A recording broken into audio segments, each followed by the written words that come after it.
खबर देंगे आपको सुप्रीम कोर्ट में रैकेटिक मंसूबे में करप्शन का केस, मुलजिमान की जमानतों का बलोचिस्तान हाई कोर्ट फैसला कल अदम करार। फैसले में जमानत देने की वजूहात नहीं बताई गई। सुप्रीम कोर्ट के मुताबिक जमानत के कवानीन अब बदल चुके हैं। चीफ जस्टिस ने ये रिमार्क्स दिए हैं। अदालत ने नैब को मुलजिमान को 60 रोज तक गिरफ्तार करने से रोक दिया है। 8 दिन में एहतसाब अदालत से रुजू करें, ये अहकामात जारी किए गए हैं। सुप्रीम कोर्ट रैकेटिक मंसूबे में करप्शन का केस, मुलजिमान की जमानतों का बलोचिस्तान हाई कोर्ट फैसला कल अदम करार। फैसले में जमानत देने की वजूहात नहीं बताई गई। तैयब बलोच हमारे नुमाइंदे इस हवाले से मजीद तफसीलात बताएंगे। जी तैयब।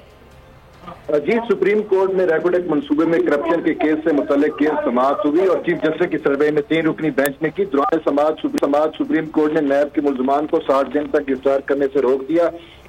सुप्रीम कोर्ट का कहना था कि रैकेटिक मंसूबे में करप्शन के मुलजिमान 60 दिन में एहतसाब अदालत से रजू कर लें। हाई कोर्ट ने फैसले में 2 मुलजिमान को जमानत बाद गिरफ्तारी जबकि 8 मुलजिमान को जमानत कबल गिरफ्तारी दे रखी है। हाई कोर्ट के फैसले में जमानत देने की वजूहात नहीं बताई गई। सुप्रीम कोर्ट का यह भी कहना था कि जमानत के कवानीन अब बदल चुके हैं। सुप्रीम कोर्ट करार दे चुकी है कि हकैक के दुरुस्त जायजे के बगैर जमानत काबिल गिरफ्तारी नहीं हो सकती। चीफ जस्टिस ने रिमार्क देते हुए कहा कि मुलजिमान को जेल की सलाखों के पीछे नहीं, मुनासिब फोरम पर फैसले के लिए भेज रहे हैं।